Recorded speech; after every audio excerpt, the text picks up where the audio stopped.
O calor extremo que se fez sentir em Portugal nos últimos dias já teve consequências trágicas.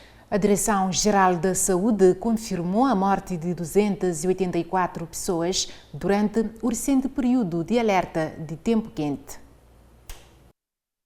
Entre os dias 28 de junho e os primeiros dias de julho, Portugal registrou 284 mortes em excesso durante o episódio de calor intenso. Os dados ainda preliminares foram avançados pela Direção-Geral da Saúde, que sublinha que mais de 70% dos óbitos ocorreram em pessoas com 85 anos ou mais. As autoridades continuam em alerta, especialmente para a região do Alentejo. A mortalidade associada a episódios de temperaturas extremas já não é uma novidade em Portugal. Em 2024, no verão, entre 22 de julho e 4 de agosto, registaram-se 715 mortes em excesso, um aumento de 19% em relação ao esperado. E em 2023 foram 384 óbitos acima do previsto, um excesso relativo de 20%. Segundo a Direção-Geral da Saúde, o impacto do calor atual é semelhante ao observado nos últimos 2 anos e, apesar do índice Ícaro, que avalia o risco do calor na saúde, prevê um impacto reduzido nos últimos dias, com exceção o Alentejo, onde poderá haver uma ligeira revisão em alta do número de mortes. O calor extremo é responsável por casos de desidratação, agravamento de doenças crónicas e outros efeitos graves na saúde. A Direção-Geral da Saúde reforça a importância da vigilância, da hidratação e da proteção de grupos vulneráveis como idosos, crianças e pessoas com doenças crónicas. As autoridades gregas impuseram hoje pausas obrigatórias no trabalho em algumas zonas do país. Isto devido às altas temperaturas que podem ultrapassar os 40 graus Celsius, estimando-se que esta onda de calor vai prolongar até quinta-feira. O Ministério do Trabalho grego decretou pausas entre o meio-dia às 17 horas no horário local para trabalhos manuais ao ar livre e serviços de entrega de alimentos, principalmente na região central da Grécia e em várias ilhas. Também foi pedido aos empregadores que permitissem o trabalho remoto aos seus funcionários. Entretanto, nenhuma medida de emergência foi implementada na região da capital Atenas, segundo as autoridades gregas. As autoridades gregas afirmam que estão a tomar medidas a longo prazo para lidar com os efeitos da onda de calor, incluindo o deslocamento do número recorde de bombeiros para as áreas em maior risco de incêndio.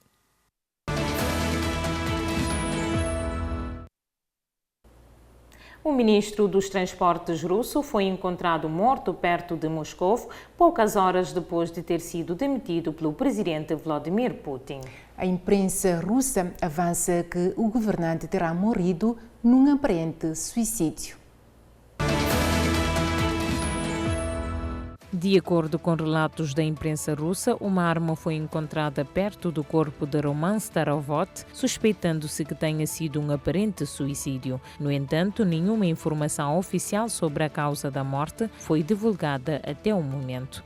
Na segunda-feira, o Kremlin não forneceu detalhes específicos sobre a demissão de Roman, que tinha sido governador da região russa de Kursk antes de ser nomeado ministro dos Transportes em maio de 2024. No entanto, a demissão ocorreu depois de quase 300 voos terem sido suspensos nos principais aeroportos no último fim de semana, devido ao mais recente ataque de drones ucranianos. No sábado e domingo, 485 voos acabaram por ser cancelados, de acordo com a Agência Federal de Aviação Russa. No total, desde a madrugada de sábado até a manhã desta segunda-feira, cerca de 1.900 voos sofreram atrasos devido ao que a agência designou por restrições do espaço aéreo impostas aos aeroportos da Rússia Central. O jornal Kommersant, controlado por Kremlin, informou que as perturbações custaram gastaram as companhias aéreas mais de 200 mil euros. A campanha de drones de Kiev já perturbou várias vezes as viagens aéreas civis na Rússia. No início de maio, poucos dias antes do desfile do Dia da Vitória em Moscou, drones ucranianos causaram enormes perturbações nos aeroportos de Moscou, com 350 voos afetados. A Polónia restabeleceu os controlos nas fronteiras com os países vizinhos Alemanha e Lituânia em resposta a medidas semelhantes impostas por Berlim. A iniciativa do primeiro-ministro polaco Donald Tusk surge na sequência das recentes tensões sobre a imigração ilegal e entram em vigor esta segunda-feira. Agentes da polícia polaca patrulham carros perto da fronteira polaca-bielorrussa, que foi fechada devido a um grande grupo de migrantes acampados na zona do lado belorrusso desde 2021. Continuamos a defender a liberdade de circulação na Europa, mas a condição é a vontade partilhada de todos os vizinhos, uma ação simétrica e unida para minimizar o fluxo descontrolado de migrantes através das nossas fronteiras, afirmou Donald Tusk. Numa publicação nas redes sociais do seu ministério, o ministro do Interior polaco, Tomasz Siemoniak, explicou que os controlos se destinavam aos que estão envolvidos no contrabando ilegal de migrantes através da fronteira.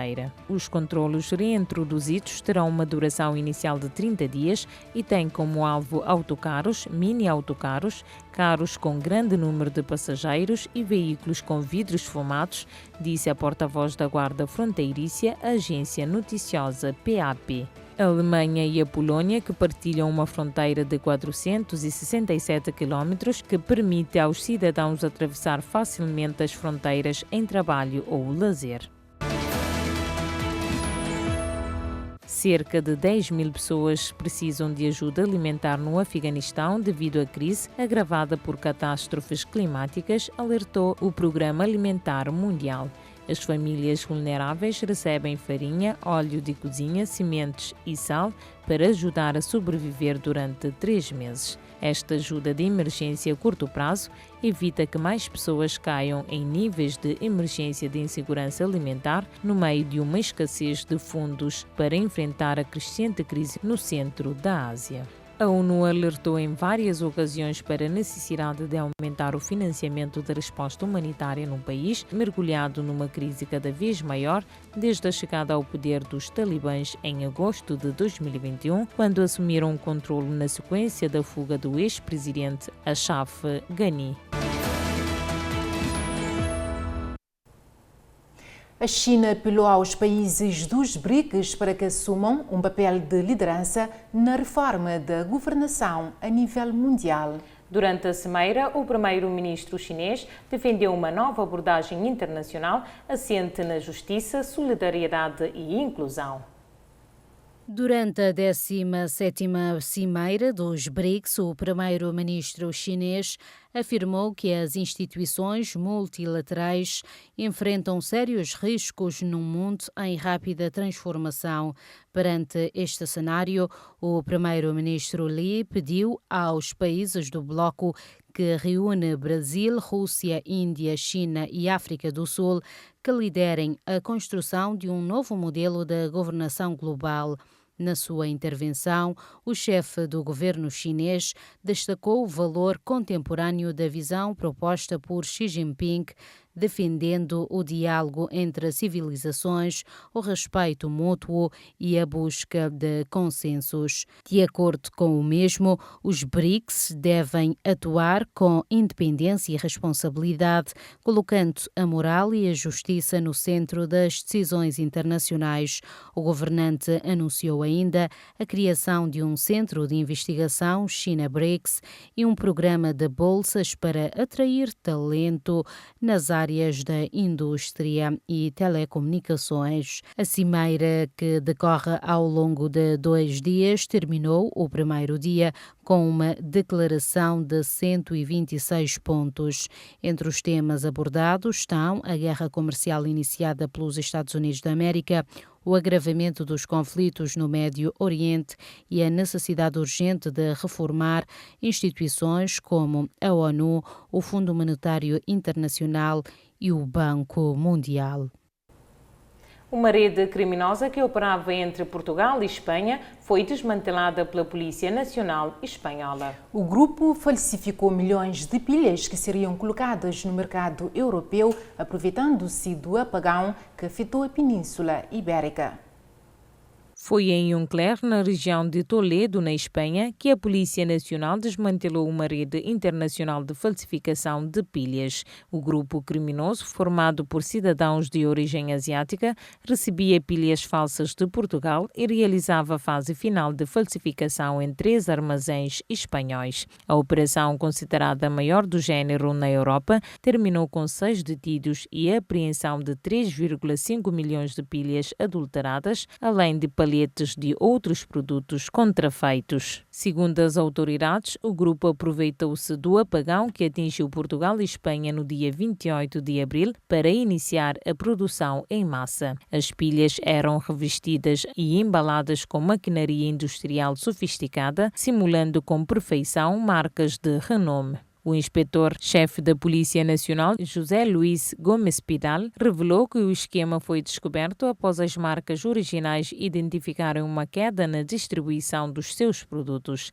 A produção diária chegava a 30 mil pilhas, vendidas a preços muito abaixo do valor de mercado. Além das pilhas, foram apreendidos 12 milhões de cartas de jogo falsas, tabaco de enrolar, isqueiro e 35 paletes com mortalha. Os falsificadores vivem dentro dos próprios armazéns e simulavam o funcionamento normal de empresas, aproveitando o movimento da zona industrial. Os 6 detidos foram libertados enquanto prosseguem a investigação. As autoridades não descartam novas acusações, incluindo crimes contra a saúde pública, dado o risco de curtos-circuitos e explosões em equipamentos alimentados por estas pilhas adulteradas. Apesar da aparência idêntica, o funcionamento dessas pilhas é extremamente inseguro.